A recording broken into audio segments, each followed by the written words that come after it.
Good morning, everyone. Just as a really quick introduction to myself, my name's Sanderson. I'm a member of the business development team at the Hartree Centre. Talk a little bit about the work we do today, about our interaction with UK industry, our engagement with UK industry in the public sector. Give you guys a background on how we collaborate with UK industry in the public sector as well. I'm a member of the BD team, one of 10 within the centre, and we work completely cross-sector across the UK with industry. So I'm going to explain to you how we do that and put a little colour around that for you as we go through the presentation. First thing to touch on here is our purpose as a centre at the Hartree. It's to unlock high growth potential of advanced digital technologies for UK industry. So access to compute and technical knowledge to unlock the potential of these technologies for industry. Our vision for the centre is to generate socio-economic growth in the work that we do. Impact is our currency of success as a centre. So net positive impact is something that we're looking for all the time in our engagements with industry. And our mission as a centre is to equip UK industry with the knowledge, skills and the compute needed to unlock the potential of these technologies. That access to compute, but also that knowledge transfer and training element is a big part of what we do at the centre as well. So really important to highlight there. So really importantly, how do we work with industry? What's the mechanism for us to do that? So the really important part of this for us is to be challenge-led in our collaboration with industry. So we work on a challenge-led way, so it's starting with that exam question for industry, for organisations across industry and public sector that we work for. So my role and as a team, as business development, what we do is go out to industry to understand these challenges, opportunities for businesses and public sector organisations, and then wrap around that compute resource and the technical expertise we have internally to address these challenges and create impact in our work. We want to accelerate the adoption of these digital technologies, HPC, HPDA, cognitive technologies and quantum computing, and we want to be that trusted advisor with industry and the public sector to help accelerate the adoption of these technologies. And really importantly, again, that upskilling of the workforce. So our colleagues in here is going to be speaking for the training team after me today. We have a dedicated training team and upskilling elements of what we do at the Hartree Centre. So it's vitally important to what we do as a centre. Disclaimer from me, I might be one of the least technical people in the room as the industry-facing guy at Hartree, but I think it's really important to touch on the platforms that we have access to at Hartree. So some really unique compute capabilities and access to some really unique technologies. The Intel Pulsar platform that you can see at the bottom of the slide there is our current Scarful Pipe supercomputer. And it's around 8 years in operation, I believe, at the moment. So yeah, this is 7+, yeah. So this is the largest supercomputer currently available for UK industry to access at the moment. And then the Lenovo Think system above that you can see on the slide is our new supercomputer that is due to potentially come on stream late in 2025, which will obviously have increased capabilities and will be potentially more environmentally efficient for businesses to access as well. So these unique, the really important thing about this slide is these unique platforms. It's our job to open these up to UK industry to access and wrap them around challenge-led projects that we work on as well. So I'm just going to talk about some of the mechanisms that we have to engage with industry, how we work and collaborate with UK industry. 70 to 80% of the work we do is on that challenge-led collaborative R&D that you can see on the screen. So you can see some of the themes that will run through these projects: modelling and simulation, code optimisation, data science, AI, digital product design, to give you a few examples.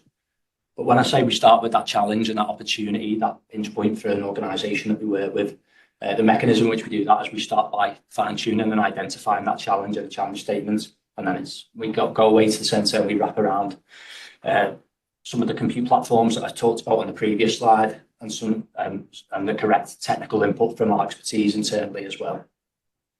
We specialise as well in platform as a service, so it's pay-as-you-go access onto our compute platforms that I just touched on. So it's a really unique offer that we have for UK industry. We work on the creation of digital assets through our partnership with IBM Research as well. It's really important. And the training and skills and the upskilling of UK industry and public sector is really important for us as well. So that bespoke training platform and training sessions that we can design with our collaborators as well, which Neil will touch on following on from me in a little bit more detail. touched on the platforms and how we utilise these platforms. I think it's really important to talk about the expertise that we have at the Hartree, so a really important part of what we do. We have around 200 plus scientists, technologists in the building, and they sit across these technical teams that you can see on the screen here. So from RSC, with Dave in the room now, we've got AI, specialism, data science, mathematics, modelling, simulation, HPC, exascale. These are vast technical teams that sit within the building of the Hartree Centre. And it's really important that we wrap around the correct expertise and match it up with the correct platforms in our collaborative R&D work. So that gives you an idea of the depth of technical knowledge that we have access to within the Hartree Centre. And it's really important that we wrap these around these challenge-led projects that we work on. We're part of a wider partner network as well, which is vitally important to highlight, I think. So touched on IBM there, you can see under the technology partners, IBM actually sit within the building and with us at the Hartree Centre as a partner. But we're part of that wider international research and community as well to stay the bleeding edge of these technologies. Our engagement with local industry, local business networks is really important. So sort of city regions and developed economies as well. We do a lot of work with local authorities, but also other RTOs as well. So as you can see, UKRI, Glass Futures, etc. on there, we're part of that wider partnership community, and it's really important for us to engage in this way. So I just wanted to touch on that. And as you can see, some of the organisations, some of the customers that we work with as well. So there's some quite recognisable names on there that highlight NHS, Rolls-Royce, Bentley, basically, for example. There's some really big blue chip recognisable names on the screen, but actually 70 to 80% again of our collaborations were with SMEs as well. So we work completely cross-sector across the UK, and we have expertise within the technical teams that are touched on and within our business development team across specialist sectors. The really interesting side of this is actually there can be learnings taken from one industry to another, and it's a really important part of what we do. And that individual sector specialism within the technical teams is a real benefit to the work that we do on our collaborative projects as well. I touched on briefly our cross-sector engagement and the fact that we work completely cross-sector in UK industry sector. And I would just highlight again that ability to take learnings from one sector into another is a real niche to what we do at the Hartree Centre. You can see on the screen some of the range of sectors and topics of collaboration that we do with UK industry and public sector. So that range of cross-sector engagement is really what I want to highlight with this slide. And really quickly, just to touch on some of our programmes to give you guys flavour for some of the type of programmes that we run with UK industry and public sector as well. So HNCDI, the Hartree National Centre for Digital Innovation, is our existing flagship funded support project. This is completely cross-sector across the UK for all organisations and businesses to access. And there's 4 key elements to this, as you can see on the screen. So we've got the training elements under Explain at the top. We've got Exploring, so the evaluation of data-driven AI technologies. Accelerating, so we're looking at that, developing, implementing practical solutions that can be used in anger across UK industry and the public sector organisations. And we've got Emerge as well, which is focusing on them emerging technologies such as quantum computing as well. So this is an example of a really wide-ranging funded support project that we have with UK industry and public sector. So I just wanted to highlight that for you all in the audience today. And another really quick example of the type of sort of programme engagement that we do with UK industry is our Bridge AI programme. So this is a current call that's open at the moment. This is available across 4 sectors, which is creative, construction, agri-tech and transport. And this is actually an opportunity for organisations to start, as it explains in the name, to start to explore and inform that process of adopting AI technologies within their organisation across these 4 sectors. So yeah, the innovation vouchers that you can see on the screen actually directly translate to technical time with Hartree staff. And this is really good for informing the likes of proof of concept, feasibility, digital road mapping. It's a really good entry-level engagement that we do with UK industry. So that's just one example of the type of engagement that we do with UK industry that I thought would be good to highlight. I'm just going to pass over to Vassil now.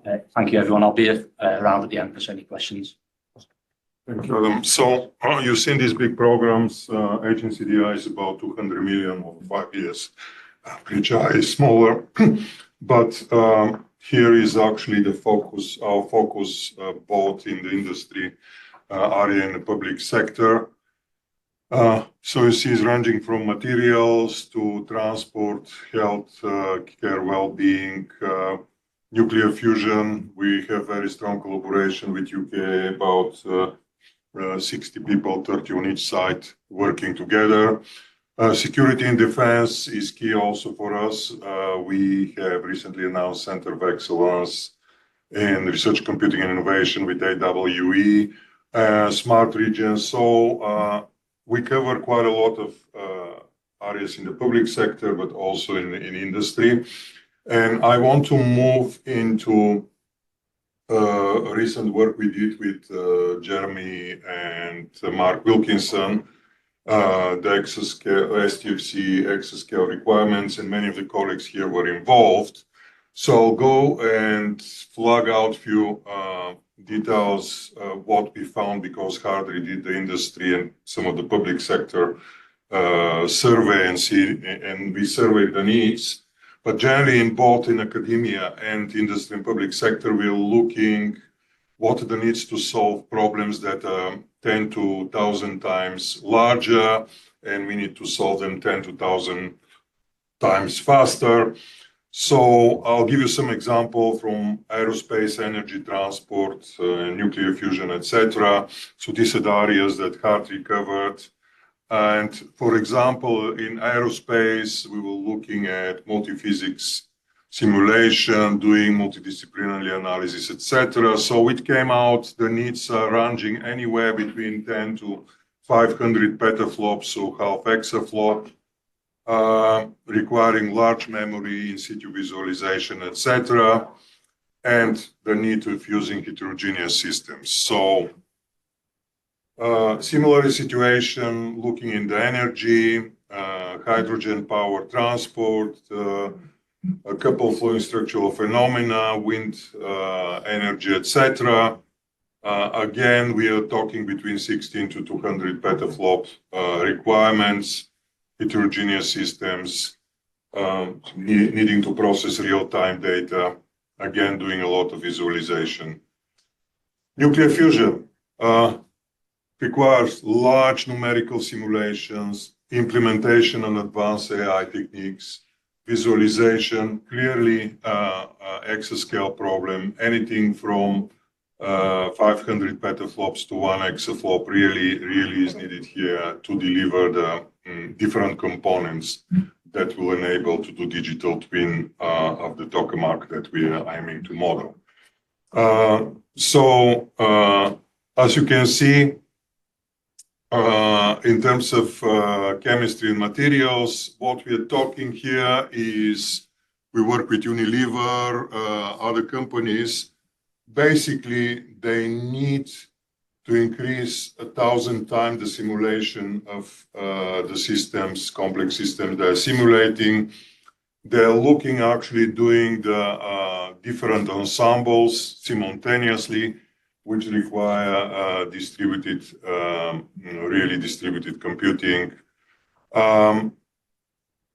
Highly optimized multi-physics simulations are needed. Again, multidisciplinary analysis in simulation is needed.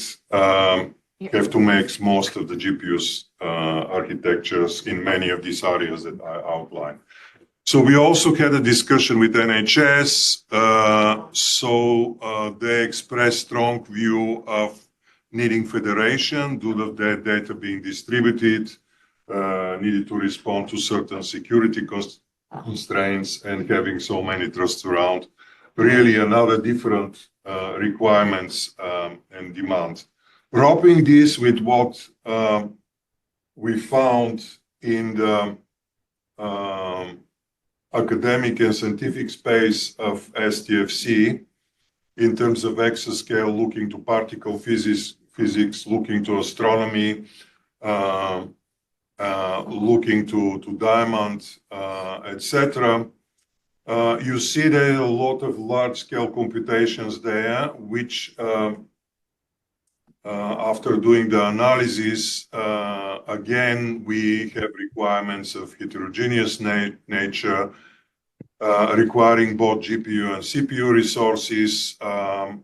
And we found 4 critical attributes for STFC workflows, data volume and quality, data velocity, which includes streaming, ensemble workflows, and monolithic calculations, putting one large calculation on the machine. So the paper that was produced is available. It was approved by STFC bodies and then was delivered by our previous CEO, Mark Thompson, to DCIT.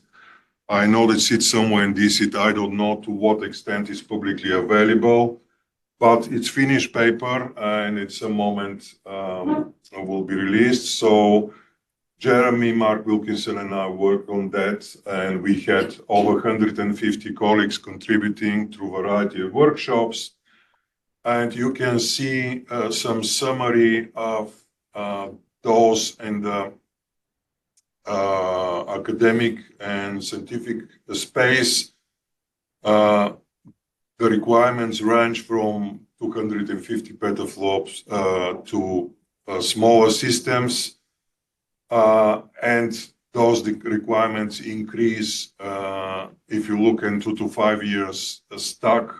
Anything is between 200 to 250 petaflops, some of them requiring large amounts of memory like square kilometer array, etc., due to specificity of the problem tackled. And as you can see, you cannot have one size fits it all. You have heterogeneous environment, you have applications. Many of them are data intensive, many of them are both data and compute intensive. So in order to satisfy the community, we need to look into ecosystem. So a few things that came out from the town hall. Such infrastructure have to be data-centric computational ecosystem, distributed by nature. And since it comprises several types of data production. And exascale is seen as one of the components of the landscape. So from that context, what comes from industry, what comes from public sector, and what comes from academia really cries for actually can we have this really federated? Because for us, once we discuss with industry, we know the requirements. As you see, we are getting new accelerated machine, which will be about 40 petaflop.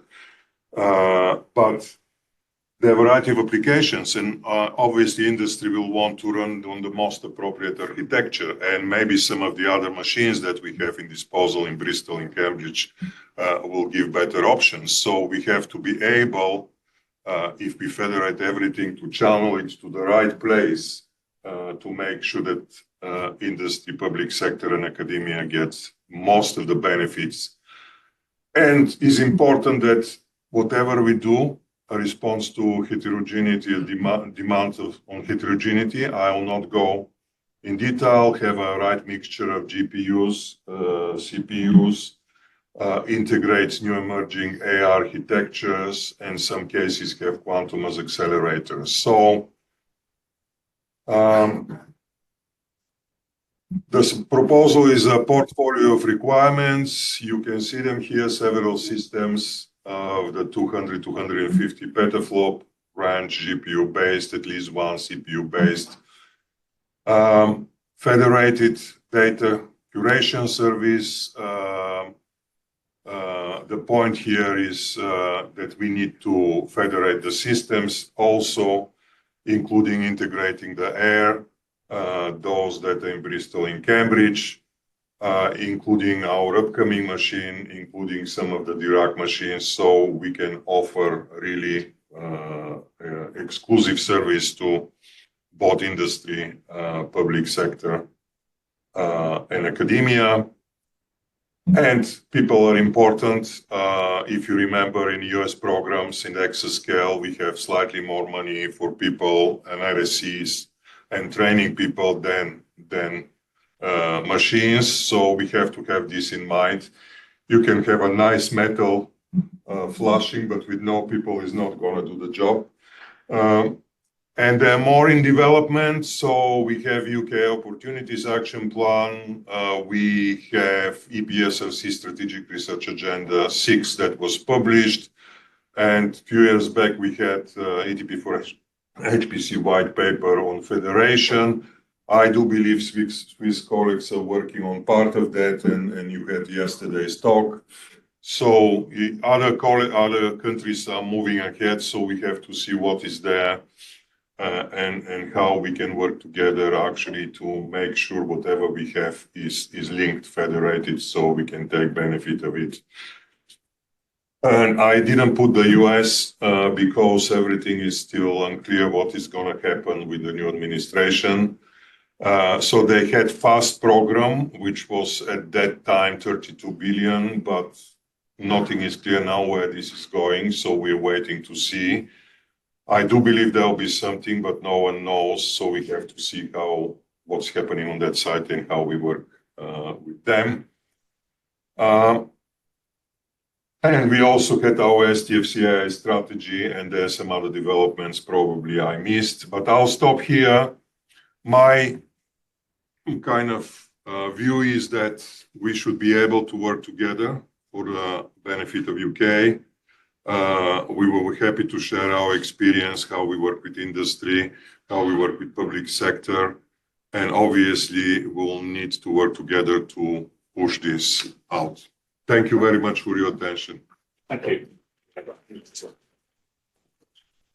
Do we have any questions? Thanks for that. Sorry I was late coming in. I got the time wrong in my diary, first of all. I had a question around your offering to industry in terms of the compute services. And you may not be able to answer this. This is maybe one more for Adam. But how do you find pricing that versus sort of offerings from the big public cloud vendors?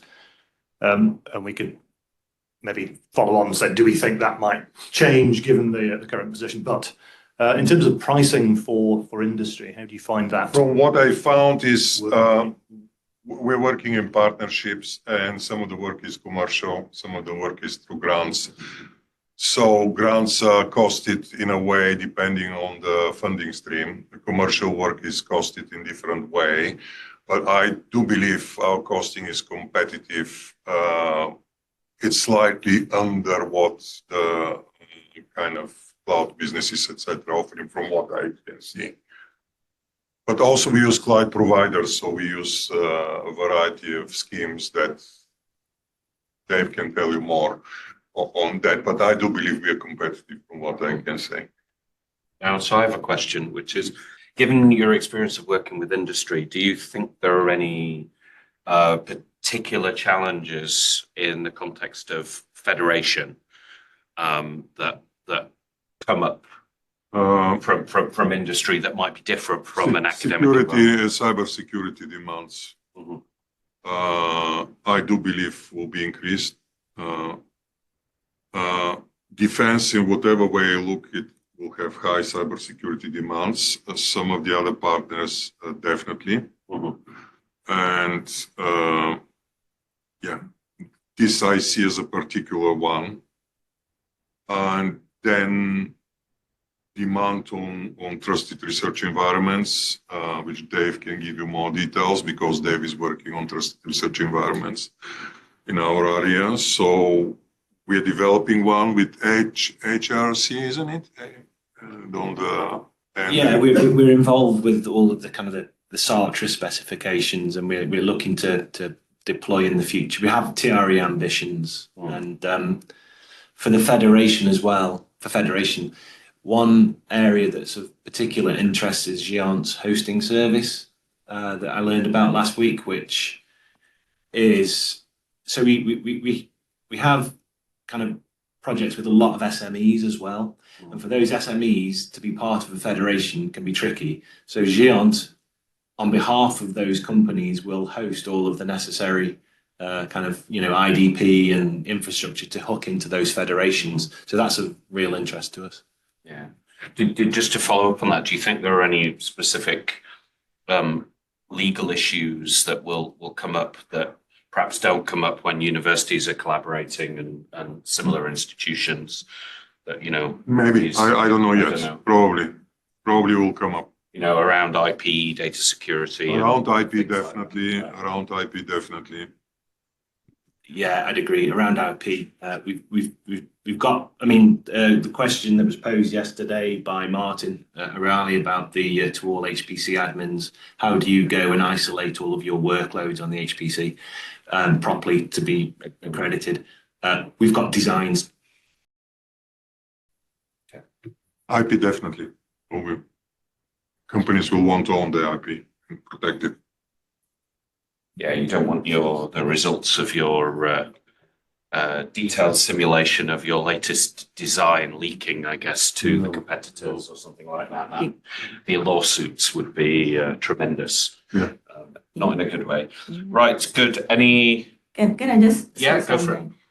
Yeah, I mean, I think the general thing we can take offline and from SMEs and other things, why it's be different. But going back to SMEs and IP, you can't stop people for hurting themselves. So I would really, yeah, so I would not guarantee. So if they have done some really, how do I say, not so smart things, if I am totally honest, I mean, I can't stop them. It's the same thing with public cloud. I think when people do it, I mean, it's maybe part of some knowledge or training or anything, everything else. However, we really should not design a system that protects people from hurting themselves, kind of in the sense. Yeah, Sure. because it has an overhead, it has a cost, and then you take additional liability for no good reason. So it's your business if you want to do that. I mean. Yeah, I should protect other people so their blast radius is thing. But just from an IP perspective, someone using compute doesn't do that. But if they are leaving data and transporting in a way which is unencrypted or other things, I mean, what can we do? Yeah, I mean, I think that's fair enough. But they may have a requirement that the data sitting on some federated distributed storage system is at least internally within that system meets some requirement around privacy and protection. And if they accidentally make it public or broadcast it on their webpage, well, that is their problem, not our problem. But I can see there being sort of specific requirements for that. They're probably similar to some of the stuff we'll see in, for health data and things like that, where you've got privacy concerns that puts additional requirements on. But with reference to what Martin presented or what Kristen Cole presented from a point of view of Sartre or Satan, I mean, that's why you work with experts. They have the knowledge and expertise in their particular domain to do it somewhere else. And now they are coming to AI or HPC shared resources. So it's a co-design almost, bringing experts together. I think that's the approach. We should look at it from a research-funded environment. And I can't comment on the industry side of things, but yeah, I would be very careful saying that suddenly we make our systems in a way so we babysit industry. Well, I think there's also an argument that we're used to working in a research environment with research infrastructure, and that's very different from, say, production commercial infrastructure. And we're not building a federation to put Microsoft out of business. That's not the idea. They've got their niche, quite a big niche, but they've got their niche. We're not trying to supplant that or whatever. And I think that element of co-design is actually the bit that makes the research environment stand out as distinct from just working on Azure or on AWS or something like that. That's a really key. Yeah. We're in the space of helping industry prototype solutions, and then they take it on and move it to whatever they want to do. But they wanted to say something. Yeah, regarding competition with the clouds, I don't think anyone could accuse us of doing that. I know how much we spend on cloud every month. Yeah. Good. There was a comment from Zoom. So Stephen Booth was saying, would it help to have a UK branch of the Genant identity stuff? Go ahead. Yes. Is Christopher here? Walker? No. Who? Christopher Walker from. He said he's coming. I think he is coming later today, but he wasn't here. So I will. This discussion started almost at the last AirFed workshop where Jon, and I think I don't know whether I think we have slides. Yeah, we do have slides. So they have a pilot for, and Stephen was there. So they have a pilot for, doing something they do for my access ID, but the only restriction is that they cannot do the same level of assurance for a company. So they and do this thing. So they say we could try that federation. And then Christopher Walker also said they could, because they own part of Géant, and they can help launching that service. And so my idea was to do one of the use cases for government or industry as that part.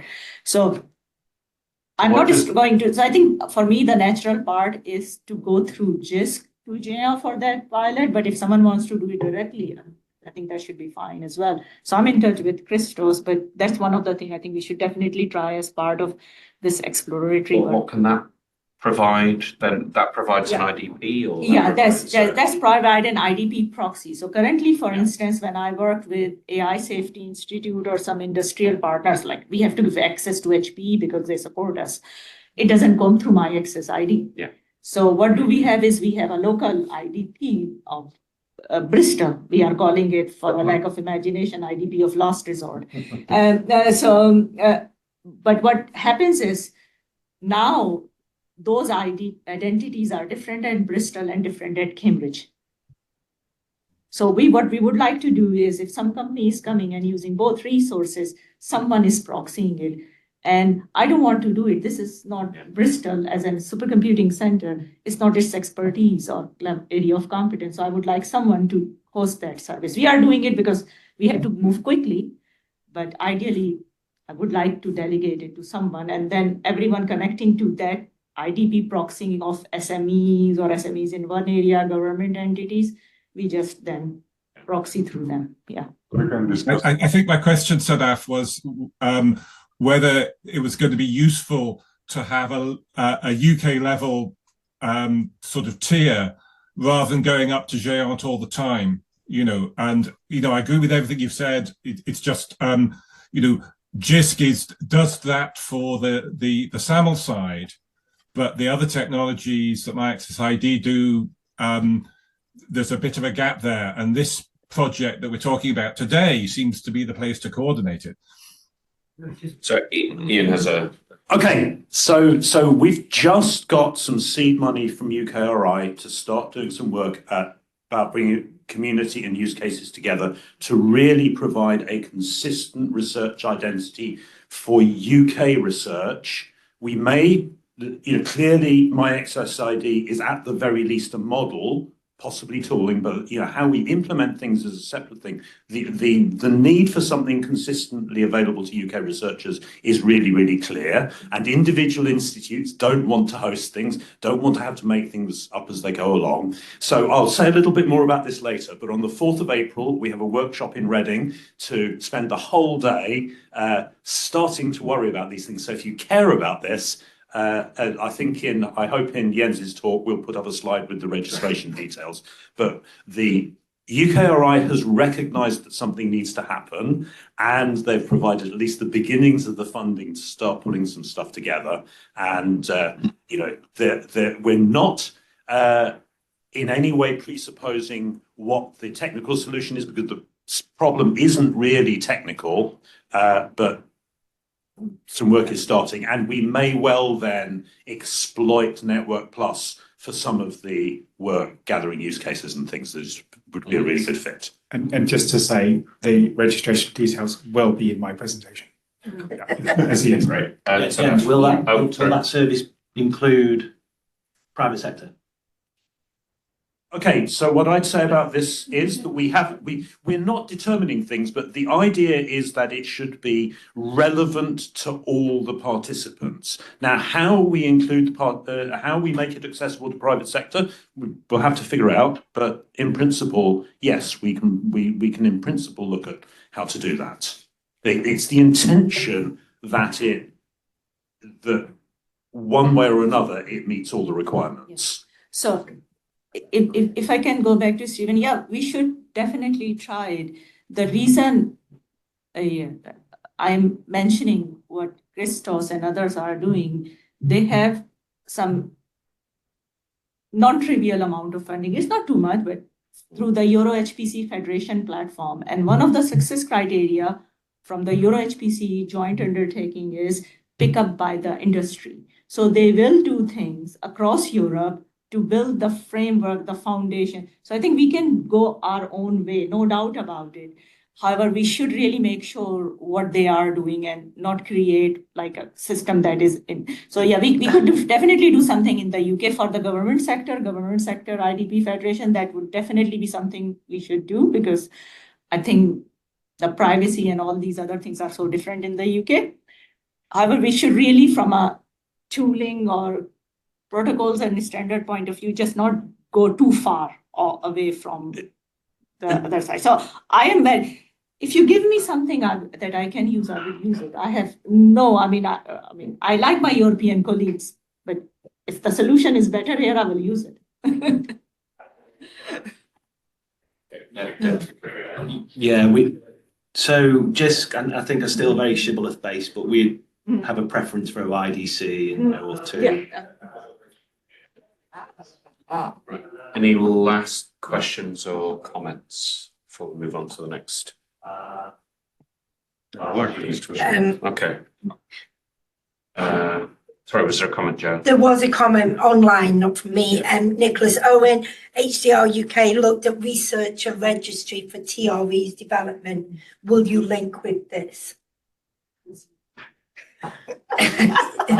Nicholas Owen, I think the idea is that we want to link with everybody. Yes. So yes, I guess. My bias is to have going back to the idea of decentralized, autonomous components to a federation, that you want to make it so where people have developed their own stack, their own way of doing things, that you create ways for that to interoperate with other systems, and you aggregate a federation rather than start from scratch and build a new thing on a greenfield site that displaces everything else. That's not the way to do it, and I don't think that's likely to succeed. Or if it does, it will cost a lot of money, because you've got to rebuild everything on that greenfield site rather than aggregate. So I don't think I personally can't answer that question specifically, but I think the intention is there, that what we will have in the roadmap